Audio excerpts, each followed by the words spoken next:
नमस्कार किसान भाइयों आज की वीडियो में मैं आपको एक ऐसे परफेक्ट खाद के बारे में जानकारी देने वाला हूं जिसमें प्राइमरी तत्व भी हैं, सेकेंडरी तत्व भी हैं और सूक्ष्म पोषक तत्व भी हैं। कहने का मतलब है कि वो बहुत ही अच्छा एक कॉम्बिनेशन है जिसका प्रयोग आप खास तौर पर यदि मैं बात करूं तो गन्ना पौधे की जब आप लास्ट में जुताई करके मेड़ चढ़ाते हैं, उस पर मिट्टी चढ़ाते हैं, उस टाइम कर सकते हो। या फिर यदि आपको लगता है कि आपका गन्ना पौधा फिलहाल की स्थिति में अच्छी पोजीशन में नहीं है, उस पर पीलापन है और आप उसमें एकदम से ग्रोथ करना चाहते हैं, तो इसका निसंदेह आप प्रयोग कर सकते हो। इसके बहुत ही शानदार और गजब के रिजल्ट हैं। इसी की जानकारी मैं आपको आज की वीडियो में देने वाला हूं। मेरे प्यारे किसान भाइयों, यदि अभी तक आपने A4 चैनल को सब्सक्राइब नहीं किया है तो कृपया करके इसे सब्सक्राइब करें और साथ ही ज़्यादा से ज़्यादा किसान भाइयों में इस वीडियो को शेयर करें ताकि सभी का फ़ायदा हो सके। तो चलिए किसान भाइयों, वीडियो को आगे बढ़ाते हैं। सबसे पहले मैं खाद का नाम बताने से पहले ये बता दूं कि इसमें कौन कौन से तत्व हैं। तो इसमें पोटास है, कैल्शियम है, मैग्नीशियम है, नाइट्रोजन है, फास्फेट है, कार्बन है, फेरस है, मैग्नीज है, जिंक है। इसके अलावा भी कई इसमें तत्व हैं। तो कहने का मतलब है कि इसमें प्राइमरी तत्व भी आ गए हैं, सेकेंडरी तत्व भी आ गए हैं और काफ़ी सूक्ष्म पोषक तत्व भी इसमें समावेश हो गए हैं। तो इसलिए इसको मैं कह रहा हूं कि ये एक कंप्लीट डोज है। किसान भाइयों, इस खाद का नाम है कैड OK एक्स्ट्रा, इसका ये पूरा नाम है और ये कैडिला कंपनी का आता है। 20 kg का इसका पैक है, लगभग 1500 और 1600 के बीच में ये आता है।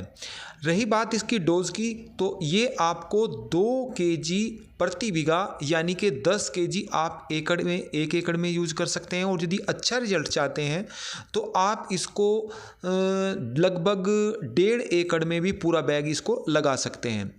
अब बात करूं मैं इसकी, जैसे कि आप किसान भाई जानते हैं कि यदि आप अपने गन्ना पौधे में यदि ज़्यादा नाइट्रोजन का इस्तेमाल कर देते हैं तो उस पर ज़्यादा हरापन एकदम से ज़्यादा आता है। मात्रा में यदि ज़्यादा यूज़ करते हैं, 50 kg प्रति एकड़ के हिसाब से 2 या 3 लगातार खाद लगा देते हैं, तो यदि आप ये समझ रहे होंगे कि जो ये खाद है यदि हम इसका यूज़ करते हैं उस पर गहरा हरापन आएगा, बढ़वार भी तेज़ी के साथ होगी, तो जब उसमें नरमपन आएगा तो हो सकता है कि इस खाद से भी हमारे गन्ना पौधे में बीमारियां लग जाएं, उसमें कीड़े लग जाएं। तो मैं यहाँ पर ये क्लियर करूँ कि इससे ऐसा बिल्कुल भी नहीं होगा, बल्कि आपका जो गन्ना पौधा है उसमें मजबूती आएगी, रोगों से लड़ने की क्षमता का उसमें विकास होगा और उसमें नाइट्रोजन की तरह बीमारियां नहीं आएंगी, क्योंकि ये रोगों से लड़ने की क्षमता का भी विकास करता है।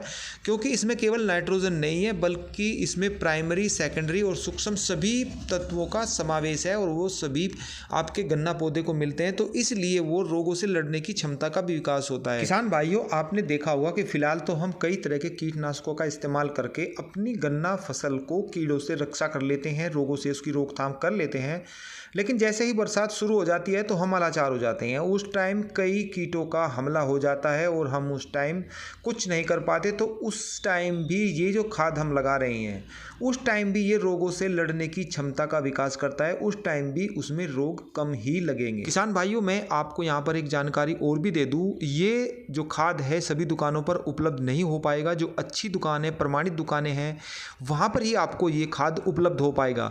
क्योंकि फिलहाल जो स्थिति है, दुकानदारों की भी एक ऐसी स्थिति बन गई है, आपने देखा होगा कि जो दानेदार दवाइयाँ होती हैं उन पर उनका फोकस बहुत ही कम है, लिक्विड पर वो ज़्यादा ध्यान देते हैं। इसका कारण ये है कि जो दुकान में है, आप जो बाहर से दवाई मंगाई जाती है, यदि दानेदार मंगाई जाती है तो उसको लाने में, ले जाने में बहुत कठिनाई होती है।